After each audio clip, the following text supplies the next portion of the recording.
Salut les petits patients virtuels, j'espère que vous allez bien. Aujourd'hui je vais vous parler d'un truc super important et dont vous ne connaissez peut-être pas l'existence en fait. Quand vous vous faites opérer d'un ménisque et que vous vous enlevez un petit bout, vous pouvez vous rééduquer tout seul, sans kiné et sans beaucoup de matériel.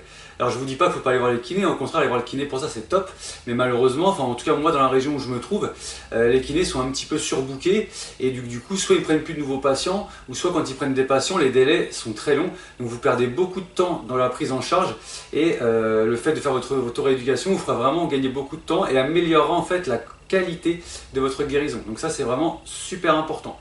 Donc du coup si vous voulez apprendre des choses hyper sympas sur l'auto-rééducation, vous êtes au bon endroit. Si ce que je vous propose vous plaît ou vous aide, n'hésitez pas à vous abonner en cliquant sur le petit bouton, la petite cloche en bas à droite de votre écran. Likez, partagez, soyez pas égoïste, partagez les bons plans, commentez parce que c'est toujours hyper intéressant de savoir si vous avez subi l'arthroscopie du ménisque, si on en enlève un petit bout, comment ça s'est passé, la rééducation, est-ce que vous étiez chez le kiné, est-ce que vous l'avez déjà fait tout seul, est-ce que vous connaissiez ça, comment vous avez récupéré de cette opération. Ça c'est hyper intéressant pour moi et pour tous ceux qui nous suivent en fait. Donc du coup pour en revenir à Mouton, comme je vous l'ai déjà expliqué, vous avez deux ménisques par genou. Vous avez un ménisque interne et un ménisque externe. Et en fait, en grosso modo, ils ont des formes de croissant et servent vraiment à stabiliser votre genou, mais aussi en fait ils amortissent les contraintes sur votre articulation et répartissent les pressions.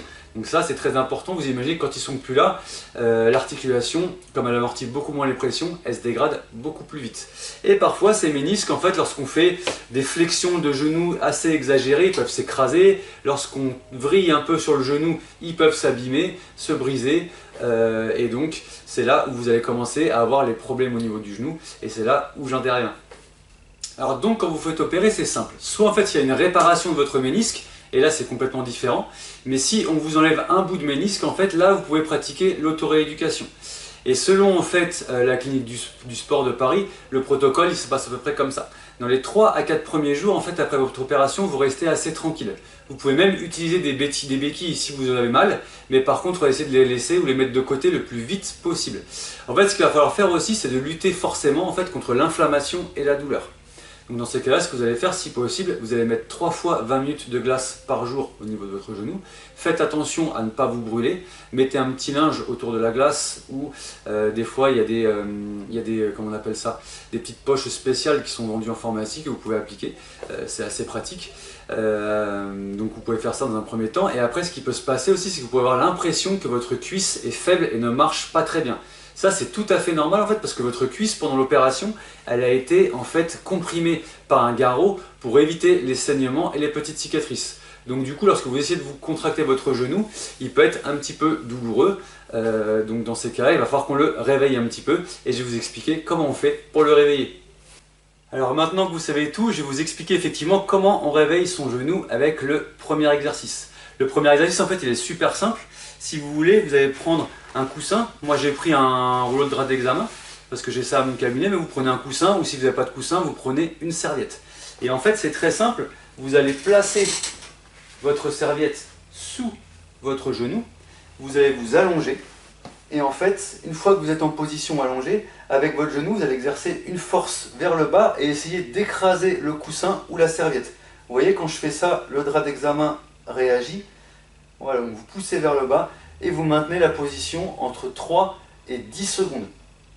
Vous relâchez et suivant le temps que vous avez utilisé, vous vous reposez le même temps et vous recommencez.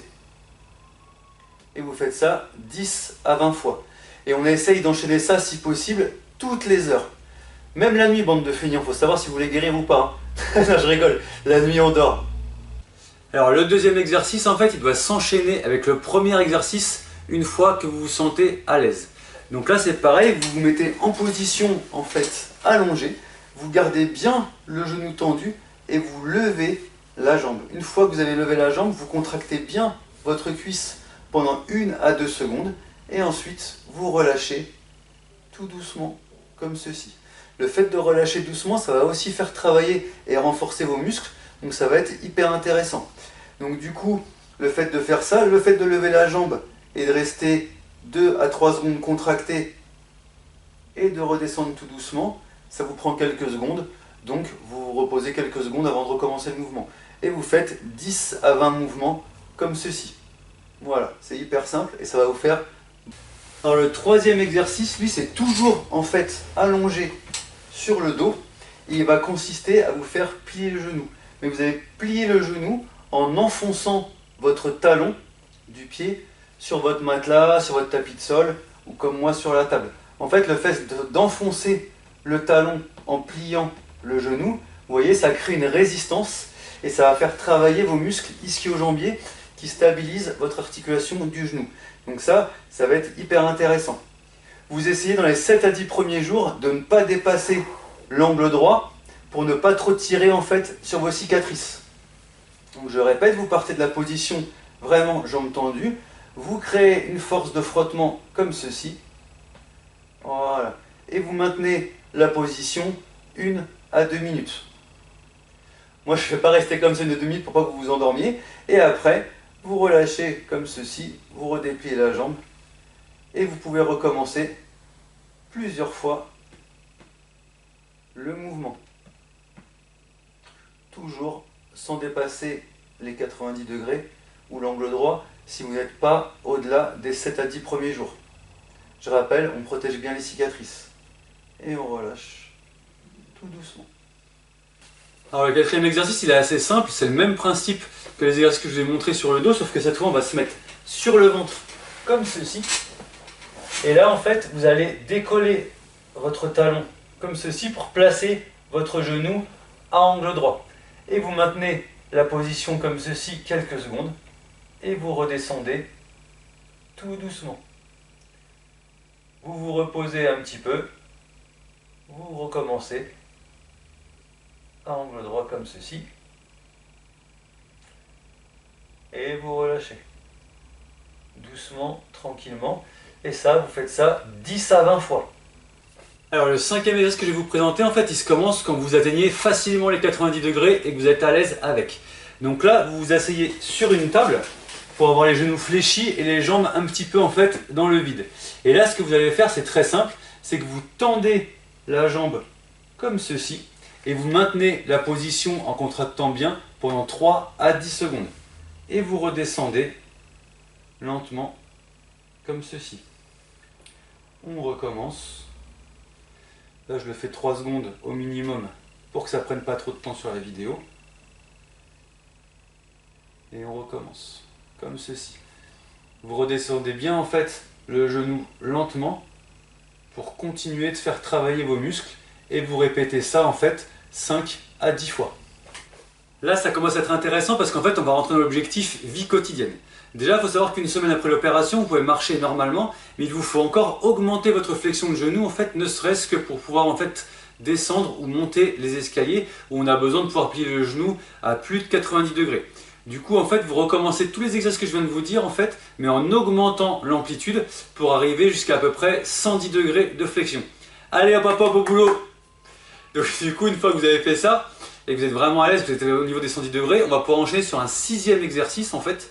Et donc là, c'est très simple. Il faut se mettre debout, et en fait, vous allez plier sur vos genoux en faisant attention à ne pas dépasser les 30-45 degrés. Vous voyez? Vous faites comme ceci et vous remontez environ 10 à 30 fois. Voilà, comme ceci, 30 fois et vous ne dépassez pas les 30 à 45 degrés. Donc ce que vous pouvez faire, on peut y aller par étapes dans cet exercice-là, c'est-à-dire que dans un premier temps, en fait, vous allez bien plier sur vos jambes, mais vous allez mettre un maximum de votre poids de corps sur le genou qui n'a pas été opéré. Donc en fait, ça va dire que votre genou qui a été opéré, c'est comme s'il allait se plier en étant en charge à vide, c'est-à-dire qu'il n'y aura aucune contrainte sur le genou. Une fois que vous êtes un petit peu plus à l'aise, vous commencez à basculer votre poids pour qu'il y ait autant de poids à gauche et à droite, donc il y ait autant de poids sur le genou qui soit opéré et le genou qui n'a pas été opéré. Et ensuite, une fois que vous êtes encore un petit peu plus à l'aise, au bout d'une semaine, vous essayez de transférer le maximum de poids du côté du genou qui a été opéré. Alors pour les sportifs, après 2 à 3 semaines, en fait, votre force musculaire est correcte et votre mobilité dépasse les 110 degrés. Donc là, on va accélérer un petit peu. Donc vous recommencez en fait l'exercice 6, mais en fait sur un matelas ou un endroit qui est un peu plus instable, en fait, ce qui va stimuler et augmenter votre travail musculaire et donc en fait stimuler un petit peu votre coordination. Ensuite, vous allez commencer à faire du vélo, soit d'appartement, soit sur un terrain plat, mais quoi qu'il arrive, avec une résistance qui est quand même assez faible. Et grâce à ça, en fait, vous entretenez votre mobilité et si vous voulez, vous recommencez à mouler un petit peu votre ménisque. Et au fur et à mesure, vous augmentez en fait si vous voulez, la puissance jusqu'à passer en danseuse. Danseuse, c'est quand vous êtes debout sur votre vélo. Et au bout en fait d'un mois, vous commencez en fait votre séance de vélo par un petit peu de trottinement tranquille, pas méchant. Puis vous augmentez au fur et à mesure la durée de votre footing. Après un mois, ça peut commencer à être un rythme cardio. On va même commencer un petit peu le rameur sans forcer en fait sur la flexion de genou, etc. et sur le poids de corps et sur la résistance. Mais vous commencez à faire un petit peu de rameur, ce qui va refaire travailler vos hanches et vos genoux. Vous pouvez même faire du vélo elliptique et ensuite vous allez pouvoir courir sur tapis en augmentant un petit peu la pente et en faisant de la marche active. Et ensuite, on passe de la marche active à la course et on augmente ensuite la résistance et la vitesse. Et en fait, ce qui va se passer, c'est qu'au bout d'un certain temps, du coup, vous allez pouvoir reprendre le rythme, les muscles vont être corrects. Et ce qui va se passer, c'est que une fois que vous avez fait cette étape-là, vous allez commencer à pouvoir reprendre les appuis un petit peu latéraux, à augmenter les contraintes, à faire des changements de direction. Et 3 mois après l'opération, vous pouvez être en situation de match. Voilà, on a fait un bon tour sur la rééducation, en fait, sur l'auto-rééducation du ménisque après opération. Donc j'espère que ça va vraiment vous aider. N'hésitez pas à partager si vous avez des gens qui sont dans le même cas, vous connaissez, qui ont une opération de ménisque, qui ne savent pas quoi faire, qui ont des problèmes à trouver un kiné, etc. Ça va vachement les aider, ça va leur faire gagner du temps. Et du coup, surtout, ils vont éviter la rechute et pouvoir recommencer l'intensité des matchs ou des compétitions à un rythme normal. Donc ce que je vous souhaite en attendant, c'est de passer une super journée et de prendre bien soin de vous. Je vous dis à bientôt. Ciao, ciao.